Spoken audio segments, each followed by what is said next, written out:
Hi guys, so welcome back to my channel. My name is Corinne Sky, your prodigal bestie. Oh yeah, sucker for love.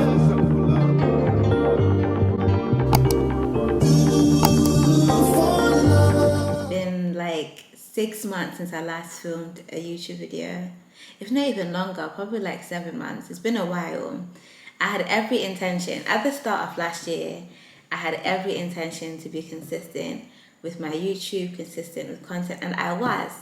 And then boom, the war happened, and then trying to readjust, like coming back to the UK. Like last year was just, I feel like the whole of last year I was just trying to catch a break. So this is a life update. I'm gonna kind of like bring you up to speed of everything that's happened since we last saw each other and where I am now. If you like this video, please don't forget to leave a comment, like, and of course subscribe. So we last left each other, I think it was around April time. Like I was just a bit confused, to be honest. I was a bit confused as to like what direction like my life was gonna take and what 2023 would look like for me. Mainly because after we left Ukraine, I kind of was like optimistic that we'll be able to carry on with our education just from all the kind of like promises people had made. But as time went on, I think people started probably to forget. And you know how life goes. Like as time goes on, people forget and other things happen, and that ends up, your problems end up kind of just like sinking to the bottom. So I feel like I went through like a stage of like grief and confusion. I really just didn't know which direction my life was going to take. I felt like I had a clear sense of what I wanted to do and where I was going, but that just did not work out, and I felt kind of stuck. Me and Kazi, we ended up having our wedding in July, which was really nice. We had a court wedding. I invited a few of my friends. I didn't invite many people. There's a few reasons why I didn't invite many people. One of them is when you give notice to marriage, you have to go through like a waiting period, and then after the waiting period, they then call you and ask you like which date you wanted to get married. So because we had already planned to get married in Ukraine, we kind of just like wanted to just get it out of the way, get it over and done with. So we wanted like the nearest date. So they gave us the nearest date, which was the 28th of July. And so I got the date, and I think it was like probably like 2 weeks. And then I just messaged like my closest friends. And I mainly chose like my friends that I've grown up with, like the people I went to school with, and the people who've been most consistent in my life for as long as I can remember. They're the ones I was mainly focused on inviting. So I invited them, my parents, my auntie, and the kids. Another reason why we didn't invite loads of people was because we just come back from Ukraine. So it's kind of like we're still trying to adjust. Financially, we weren't in the best place then to throw like a big, massive, lavish wedding. And also, after everything that we'd been through, it just didn't. Things like that just don't matter to me anymore. Like, big shows and not doing things for the right reasons. So I felt like if I was to have like a big, massive wedding, what would be the motivation behind that? Because he still doesn't know like a lot of people here. So I didn't think it would be fair to have like a wedding that had like loads and loads of my friends and my family and my acquaintances, and then all his friends. We all got separated from his friends when we left the war, and his family is in Zimbabwe. So I just didn't think that would be fair, and it wouldn't be like a proper representation of us.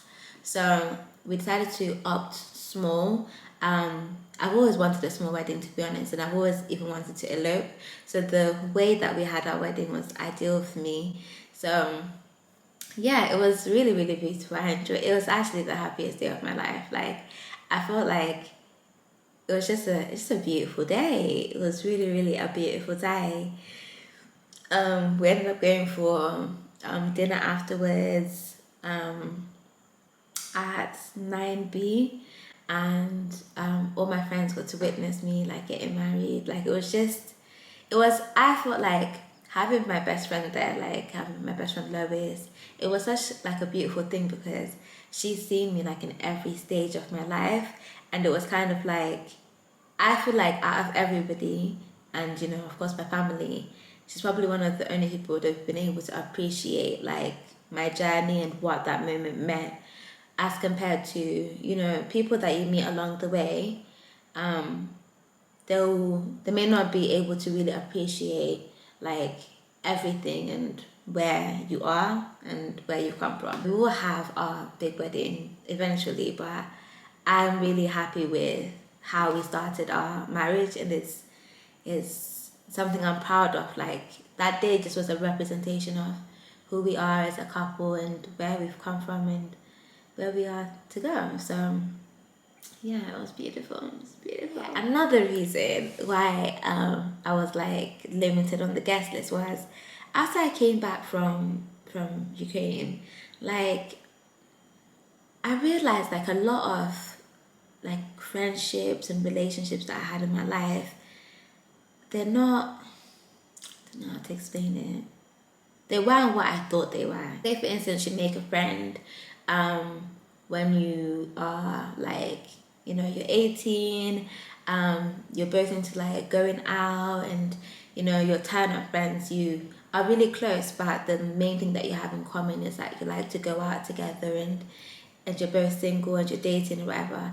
But as like your identity evolves, which is natural as you grow older, sometimes those relationships are no longer fit for purpose, and it's almost as if like you've drifted apart, or there's like an element of resentment for where you are in your lives. Like you're in different places, and a kind of like silent resentment can build.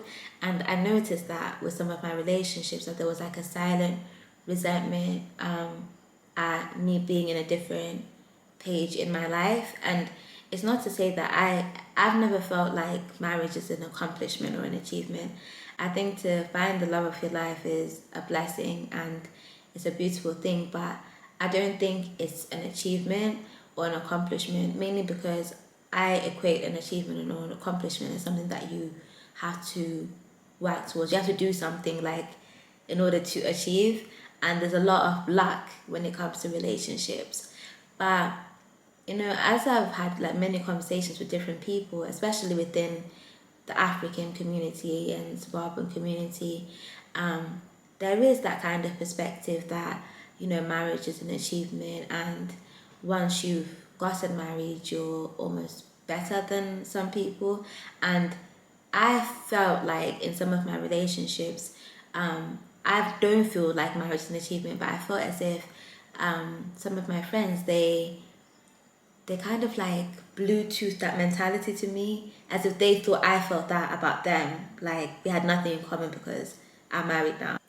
You know, I don't know how I feel about that. At one point I was like quite sad, and I felt as if, well, why are things like that? Like what's going on? But now I've just decided that you can't, like some relationships are for seasons. Like that's literally it. Not everybody is supposed to do life with you. And that's why that's the conclusion I came up with. Marriage life. Our marriage life has been good, to be honest. I can't lie to you. It's actually been really, really nice. Because he's just an easy going person. He's such an easy person to be in a relationship with.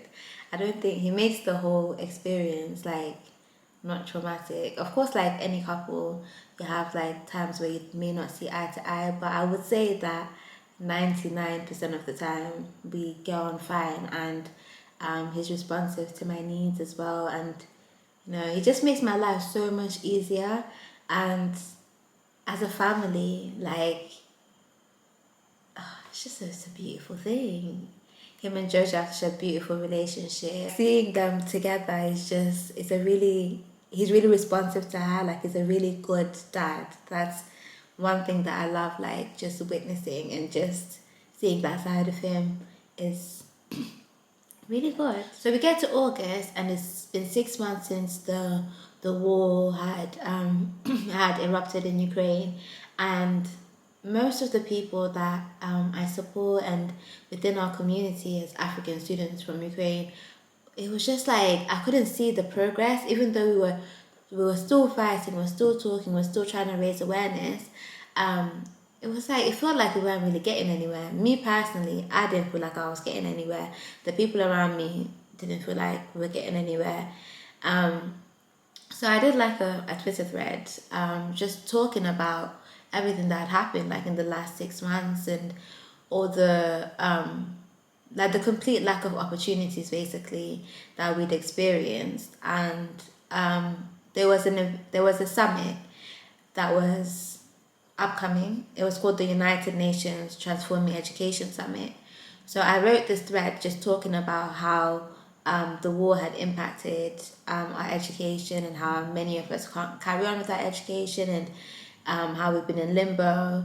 And as a result of that, I ended up being invited to the United Nations Transforming Education Summit. So when I got the invitation, right, I thought like, nah, we'll see in it. Basically what I thought. Like, I just didn't, it was such a big thing that in my mind, like I just couldn't like come to terms with the fact that I was actually being invited to the United Nations. Like, what? I was going to be in New York at the United Nations. Like, I just couldn't get my head around that. And at that summit, there was basically like world leaders from all over the world, and diplomats, advocates, people who work in government, policymakers basically, and then there was the youth, so youth leaders. So it was basically youth focused, giving the youth an opportunity to actually speak with the policymakers about their demands for education. So it was the perfect place to be for the issues, to discuss the issues that we were having. I flew to Norway, and then from Norway, I flew to JFK. So when I was in Norway, I ended up meeting this guy whilst I was in the queue, and he was Norwegian. So he'd got into his desk, I'd got into my desk. So whilst I was at my desk, I overheard, they asked him, oh, so what are you doing in New York? I overheard him saying that he was going to the United Nations, and I'm thinking, okay. So then when he came out of the queue, I was like, oh, I overheard your conversation. You said you're going to the United Nations. And he was like, oh, yeah, I'm going to the Transforming Education Summit. And then he started telling me more about himself. And I thought, what's the likelihood that in Norway I meet a person who's going to the same place that I'm going to? Like, I just thought it was just so serendipitous. Like, I thought it was really, really cool. And he ended up being like my friend, like that we stayed together, isn't it? Like, I'd never been to Norway before, so it was just nice to have somebody who was from the country, and then we just had like loads of conversations, and we arrived in, we eventually took our flight to New York, and we arrived in New York together, but then we went our separate ways. So, I arrived at JFK Airport, and I'm not going to lie to you, right? Having been to the airport in Norway, like in Oslo, I think I went to Oslo, yeah.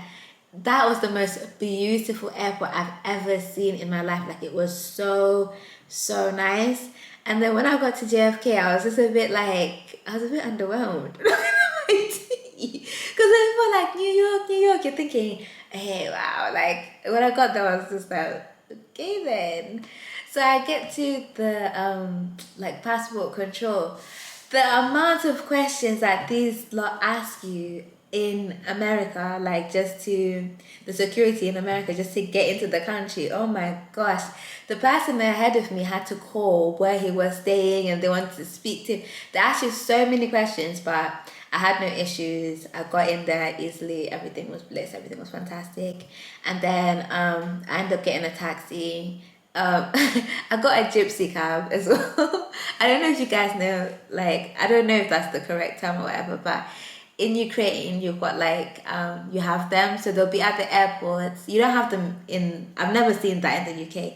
I've only seen it in Ukraine and in New York, where you have these like taxi drivers. I think they're unregistered or unlicensed, and they come up to you and then they're like, okay, yeah, let me take you. So I ended up going. I didn't realize that it was a gypsy cab, but I ended up going with that one because when I looked on Lyft, a taxi from JFK to where I was going, it was like $100. Like New York is so expensive. It's like London on crack. Like I've never been to a city that's just cash lost like that.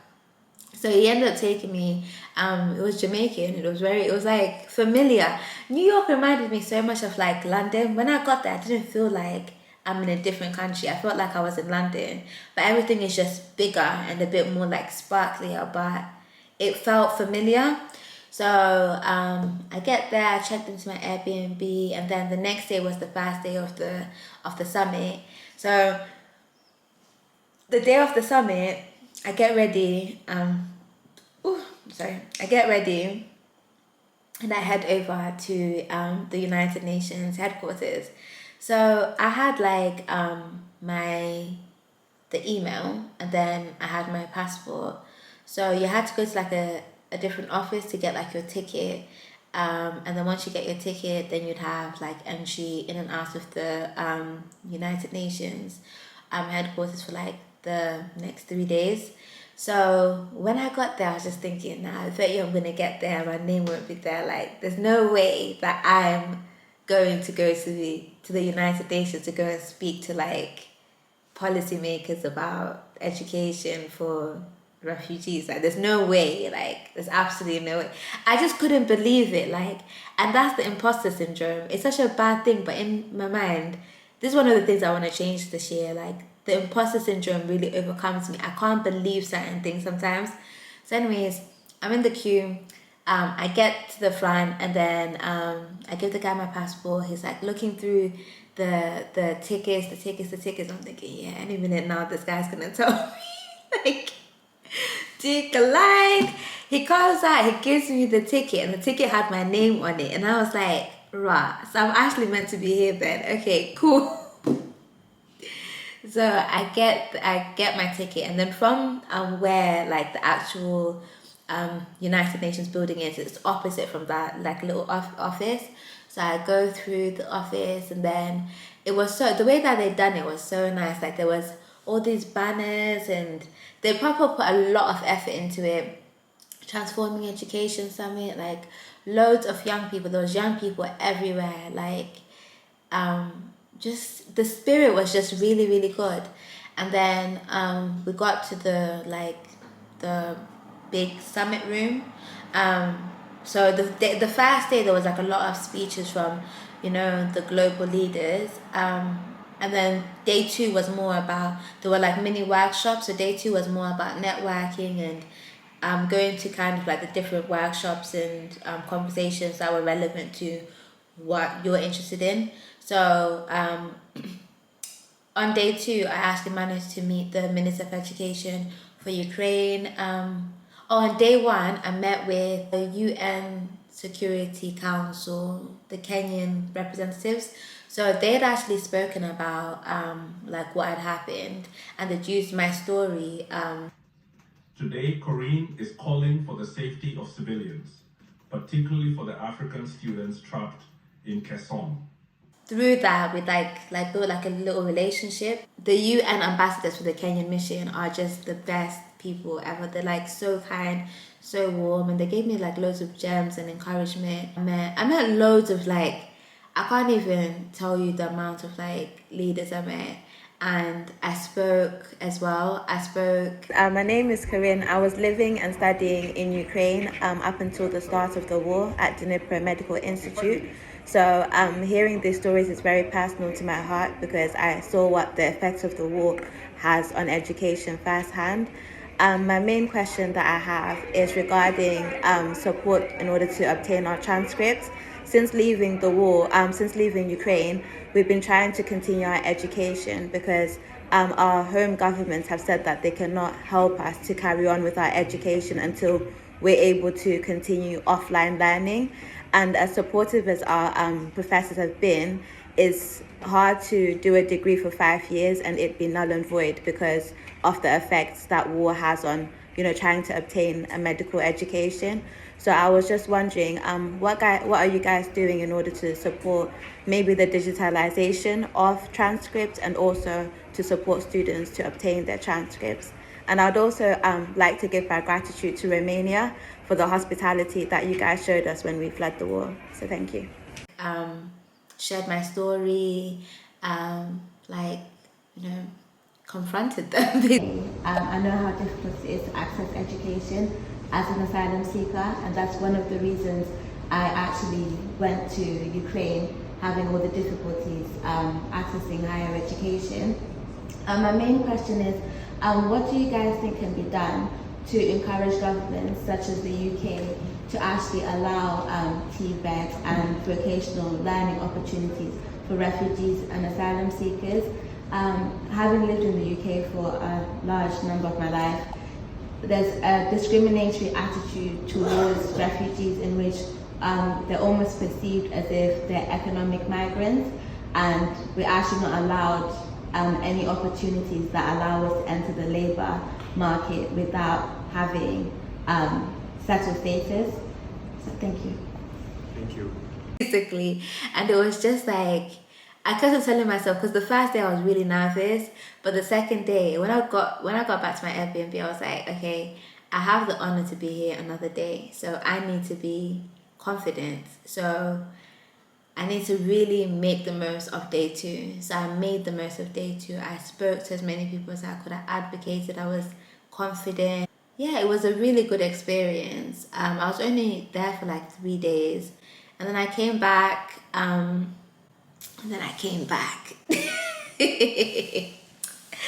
So I get back now. I get back to England. This is all in September, and then September. Oh gosh, what a hell of a month. So throughout September, there was like so much family stuff going on, and as a result of that, actually, this is another thing I would like to talk to you guys about.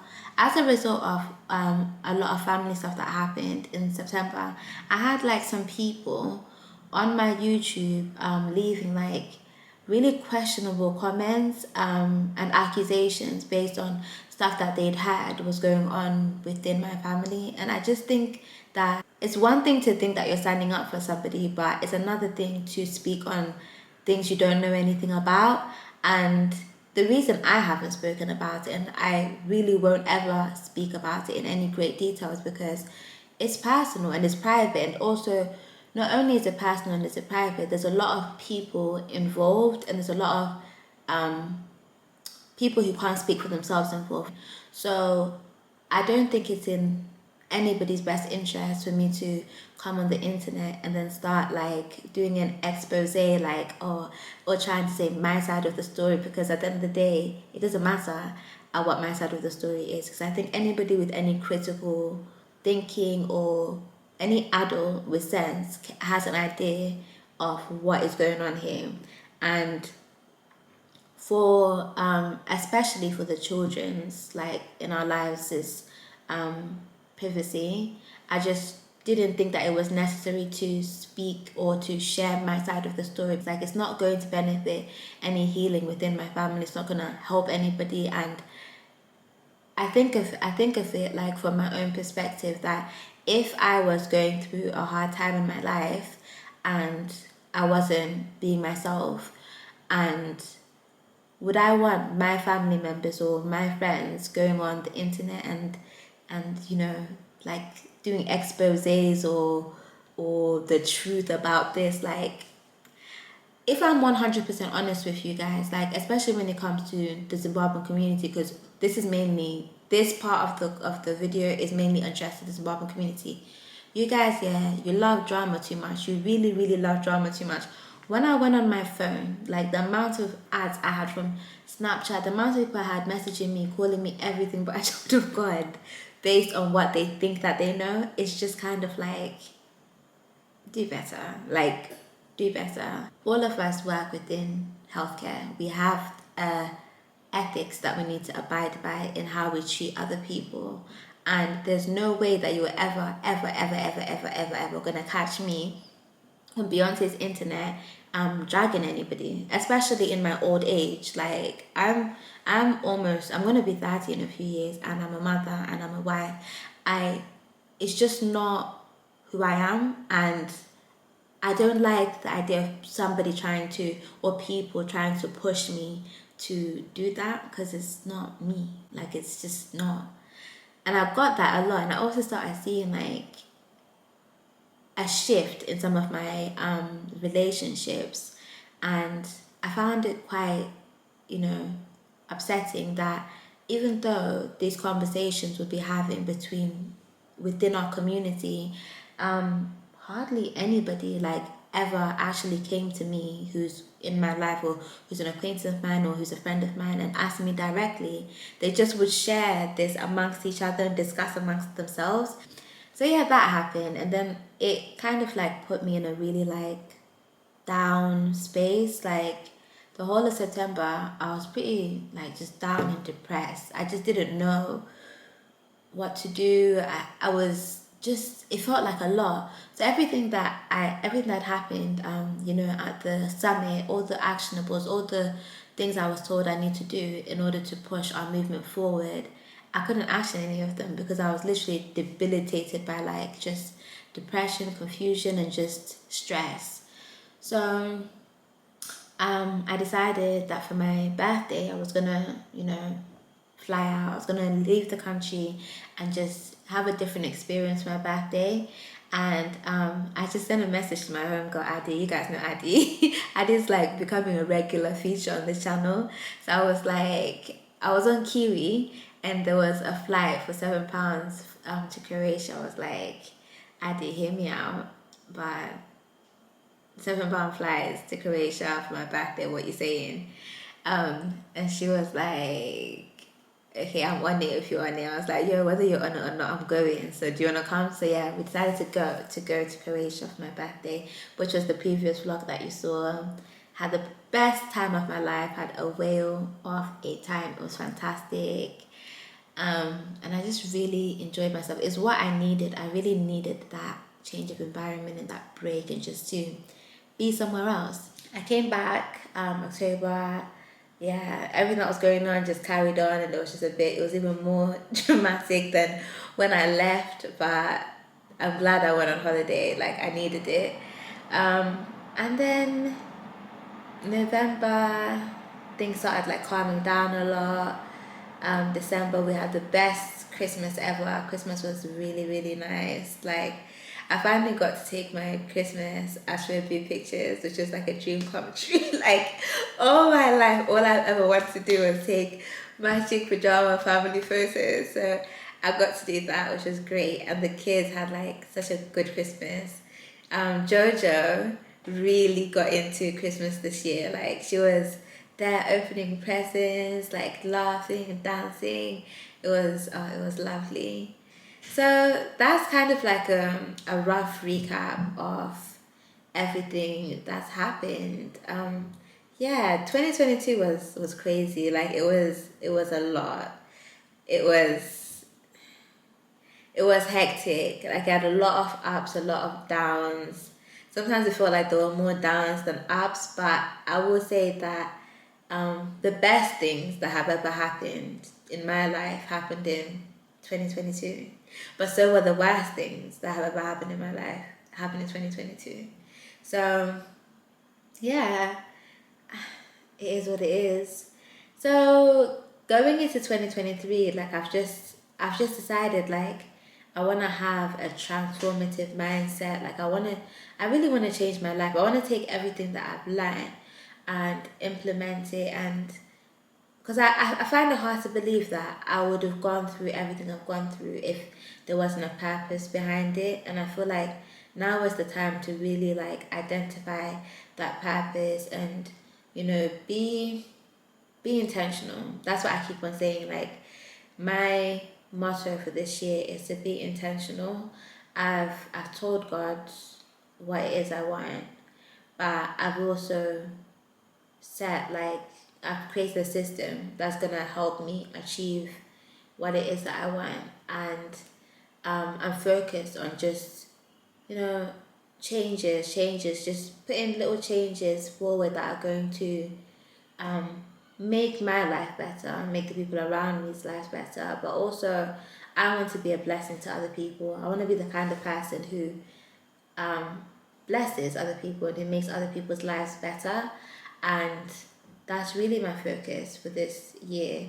I'm more focused on who it is that I want to be, and the kind of like impact I want to make on the world, and also just being a good role model for my picnic them. Like, I really want to be a good role model for the children in my life. That's one of the most important things for me. I feel like last year really tested me. It tested my character, tested who is it, what are my non-negotiables, what will I do, what won't I do, what are my principles, what are my values. And I really do feel like I succeeded in maintaining my values and my principles, and I want to take that forward and keep on pushing and just, you know, be a better person, you know. So yeah, that's my video. So you'll see like a bit of a change in the channel. I'm gonna be sharing with you like my process or my progress, my journey, in, you know, just the changes I'm making in my life and how I'm going to achieve my goals and my dreams and my aspirations. But also, I've realized that my focus in general is, obviously I'll share my life with you guys, but I also want to put like a focus on education and, you know, raising awareness about refugees. So that's something I'll be talking a lot about. And also, when I say education, I was thinking about this yesterday, is that when I speak of education, I think of lifelong learning, but also how, you know, when you go on like study tube and the study ground, like a lot of students, they don't look like me or look like, they're all like young, straight out of college, like, and they can afford to like spend the whole day studying. But a lot of the students I work with, they're mainly mature students. They're parents, they're people with families, they're people with responsibilities, they're people who've been out of education for a long time, people who've taken alternative routes back into education. So that's the kind of stuff I want to speak more about, you know, education, but from a mature student perspective, and how you can kind of like get into education when you're a mature student and when your life is very, you know, when you live a very busy life, and you've got multiple responsibilities. So yeah guys, thank you for tuning into my life update.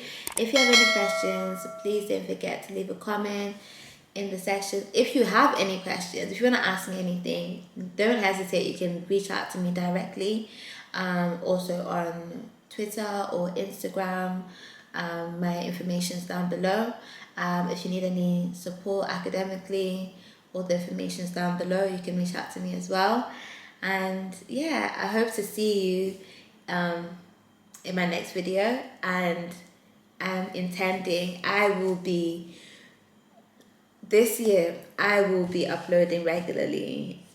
If it kills me, I will upload regularly. This is something I want to take seriously. More than anything, I really enjoy YouTube. I enjoy capturing my thoughts, capturing my memories, and that's it for me. That's the reason why I do it. So, and I even think like when I don't do it, I feel a bit sad. So yeah. So thank you for listening to my video, and I will catch you in my next video.